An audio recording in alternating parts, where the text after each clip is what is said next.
Bonjour, aujourd'hui on va voir comment on peut créer une maquette permettant de virtualiser deux réseaux différents, chacun des réseaux contenant euh, une machine virtuelle, une des machines virtuelles qu'on a déjà créées, et les deux réseaux sont liés à un même routeur.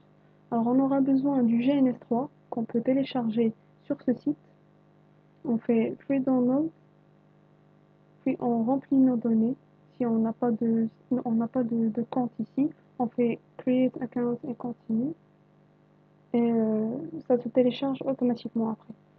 Sinon, si on a déjà un compte, on peut on tape l'email et notre mot de passe, on fait login and continue et ça se télécharge automatiquement.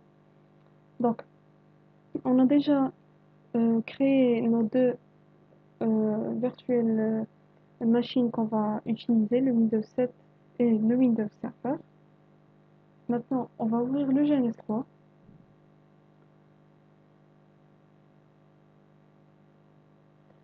On crée un nouveau projet qui, qui est demandé automatiquement. On va le nommer projet virtualisation, par exemple. On choisit notre location. Moi, je vais la laisser celle choisie. On clique sur OK. Moi, j'ai déjà créé un, donc c'est pas grave. Alors, euh, on aura besoin d'un routeur. Le routeur que j'ai choisi, c'est le routeur C3745. J'ai choisi ce routeur parce qu'il contient deux interfaces et donc je peux lier le même routeur à deux réseaux différents. On peut télécharger ce routeur sur le site suivant, sur Mega, euh, et on choisit ce routeur, clic droit, télécharger et télécharger en zip. Alors, on revient vers le GNS3. Pour ajouter notre routeur, parce qu'on ne va pas le trouver ici, moi je l'ai déjà, mais on ne va pas le trouver. Donc pour l'ajouter, on fait Edit, Preferences, on va sur Routeur, on fait un New, on va chercher le bin qu'on a téléchargé, l'image qu'on a téléchargée, on fait Ouvrir et après on fait Apply, OK, et ça se ça s'enregistre automatiquement et on va le trouver ici. Donc on prend notre routeur, celui-là, on le pose ici. Maintenant, il nous faut deux réseaux. Donc on va choisir deux clouds. Pose le premier nuage ici, le deuxième ici. On peut configurer, euh, on doit le configurer. On peut changer le nom si on veut, c'est pas la peine. Il faut ajouter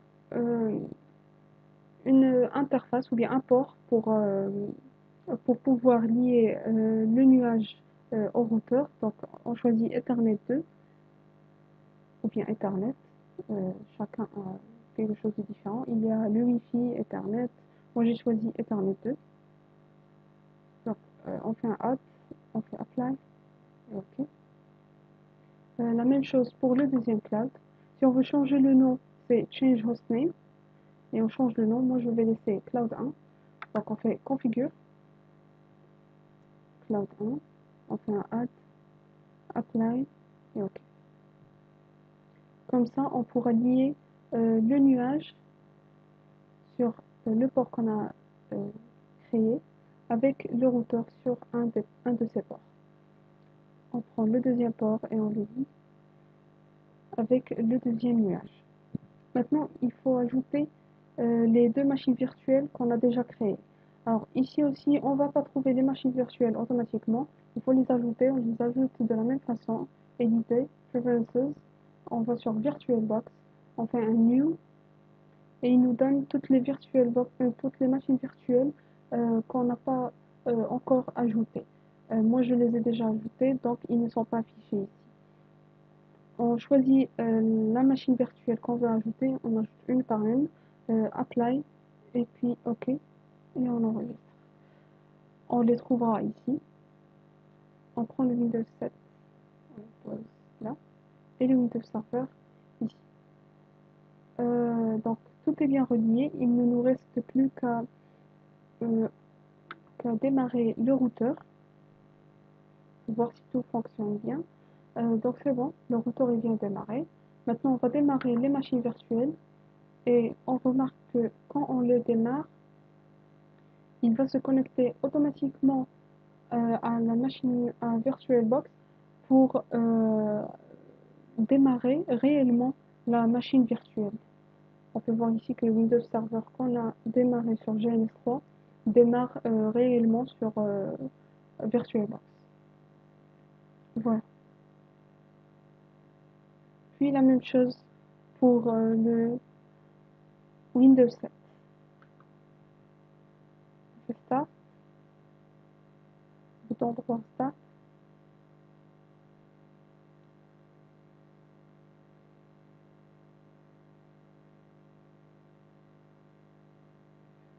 Voilà, tout est démarré, tout est vert. On vient voir ici, on trouve que le Windows 7 est démarré aussi automatiquement euh, dans VirtualBox. Et comme ça, on peut voir que les, que les deux machines sont démarrées, le routeur aussi, et même les nuages sont correctement connectés au routeur. Et voilà comment on peut créer notre maquette de virtualisation de deux machines virtuelles sous deux réseaux différents liés par un routeur. Merci.